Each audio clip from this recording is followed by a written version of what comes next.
La situation médicale en Seine-Saint-Denis est celle d'une sous-densité des médecins généralistes et des médecins spécialistes, ce qui se traduit pour eux par l'augmentation du nombre d'heures et du multitâche, un multitâche qui n'est pas forcément consacré à du purement médical. Les conséquences pour les patients, c'est l'augmentation du nombre de personnes sans médecin traitant et des difficultés d'obtention de rendez-vous, ce qui peut donc produire des renoncements aux soins. Il est donc nécessaire et urgent de retrouver du temps médical pour soigner tout le monde en Seine-Saint-Denis. Et c'est précisément ce que vise le dispositif assistant médical financé par l'assurance maladie à hauteur de 21 000 jusqu'à 36 000 euros de 2 à 3 ans selon les situations. Ce dispositif est à la fois ouvert aux médecins généralistes bien entendu, mais aussi aux médecins spécialistes. La création du métier d'assistant médical. Le docteur Aouidad à Bagnolet, lui, s'y est mis depuis le 1er janvier 2020. Tout d'abord, un grand merci de me recevoir dans votre cabinet. Pourquoi avez-vous adhéré au dispositif assistant médical financé par l'assurance maladie ? Voilà, je dirais que j'ai adhéré donc assez rapidement parce que ça c'était un dispositif qu'on attendait depuis pas mal de temps et le fait qu'il soit financé quasiment en totalité par l'assurance maladie, ça a été quelque chose de déterminant. Un assistant médical, donc par les différentes tâches que la personne donc, fait, ça nous laisse donc du temps libre et ça nous laisse le temps de nous consacrer vraiment à ce qui est le cœur de notre métier, c'est-à-dire l'activité médicale, le diagnostic, le traitement, la prévention, etc. Quelles sont les tâches que vous avez confiées à Madame Romansuc ? Alors, Madame Romansuc me prend tous les paramètres biologiques, c'est-à-dire le poids, la tension. Elle est amenée à faire donc des électrocardiogrammes. Elle me fait les séances d'aérosol. Là, depuis quelques mois, donc elle fait les tests antigéniques. Elle participe donc activement au fonctionnement du cabinet. Elle me fait le tri des patients puisque l'entrée du cabinet elle est limitée à 4-5 personnes, de manière à laisser et puis à prendre en charge, avoir une prise en charge spécifique de ceux qui ont le Covid. J'ai été auxiliaire de vie et ça m'a donné envie de devenir assistante médicale. Docteur, comment vous gérez le fait d'être employeur ? Écoutez, c'est assez naturel et même assez simple puisque personnellement j'ai toujours été employeur. Donc pour sauter le pas, ça a été ultra facile. Le fait d'être employeur, je sais que c'est ce qui rend réticent un certain nombre donc, de confrères parce qu'ils se disent, contrat de travail, ça veut dire aussi prud'homme, difficulté avec le salarié, des absences, les syndicats, etc. Enfin bref, mais tout ça, ça n'a rien à voir avec une activité quand c'est une activité qui est à petite échelle, comme dans une petite entreprise. Il y a le relationnel donc avec son personnel qui fait que on n'est pas du tout confronté à ce type de choses. Quand la personne elle est malade, par exemple quand la secrétaire que j'avais auparavant donc était malade, elle disait j'étais malade, je ne vais pas venir une demi-journée, je vais demander à ma collègue de me remplacer ce jour-là. Docteur, comment jugez-vous l'accompagnement de la CEPAM de la Seine-Saint-Denis ? Moi, je l'ai trouvé performant et efficace. Ce que je craignais, c'était que, par exemple, que la subvention arrive et mette un temps infini pour arriver. Parce qu'à partir du moment où on a signé un contrat de travail, c'est tout de suite, il faut s'occuper donc des cotisations URSSAF, le salaire. Et donc, c'est assez stressant.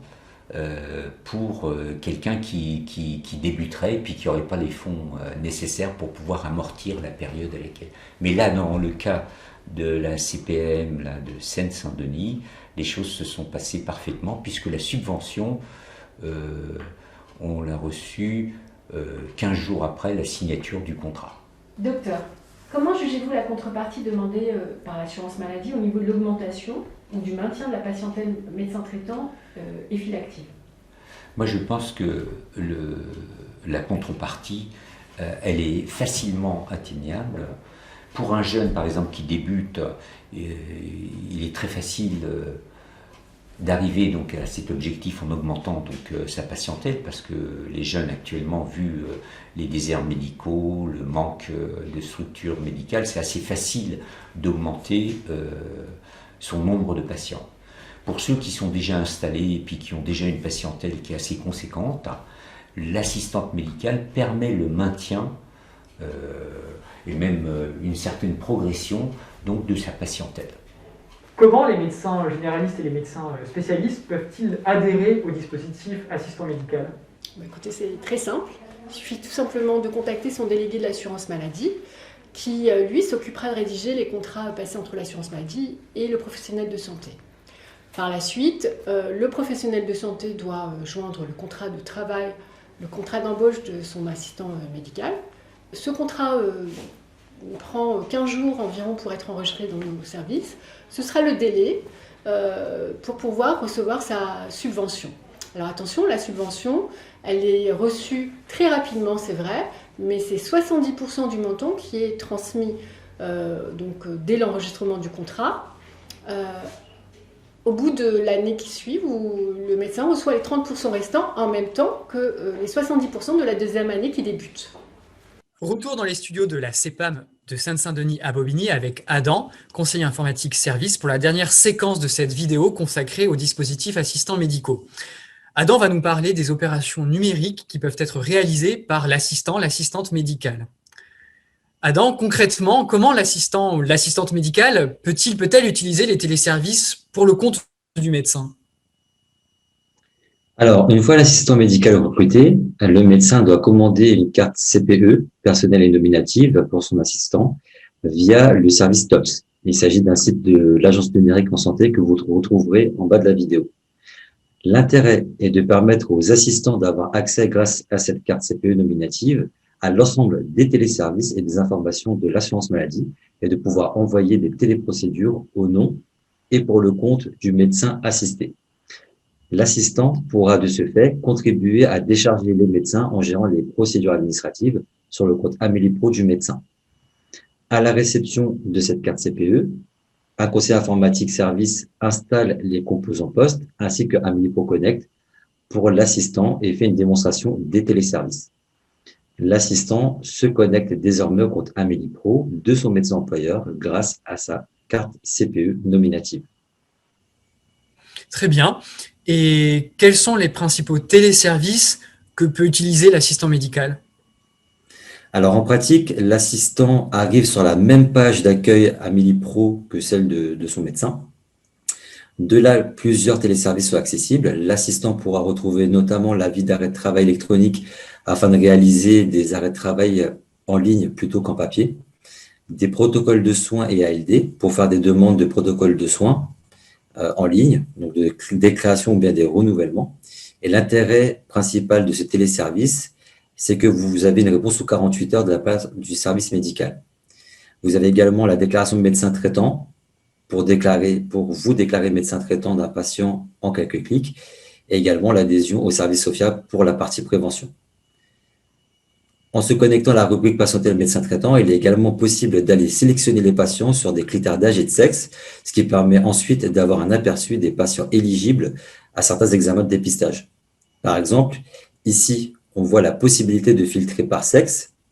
On a pris l'exemple féminin et par âge, 50-74 ans, pour cibler les patientes qui peuvent bénéficier d'un examen de prévention du cancer du sein.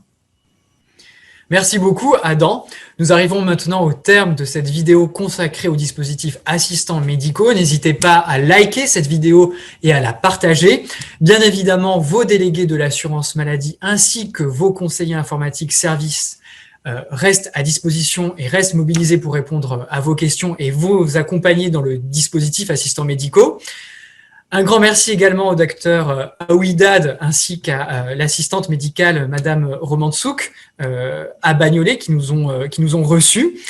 Merci à Samira Giclé-Cherfa, déléguée de l'assurance maladie, ainsi qu'à Jean-François Naturel et Muriel Ozifre de la CEPAM de la Seine-Saint-Denis. Merci beaucoup de nous avoir suivis et à bientôt pour une nouvelle vidéo de la CEPAM de la Seine-Saint-Denis. Au revoir.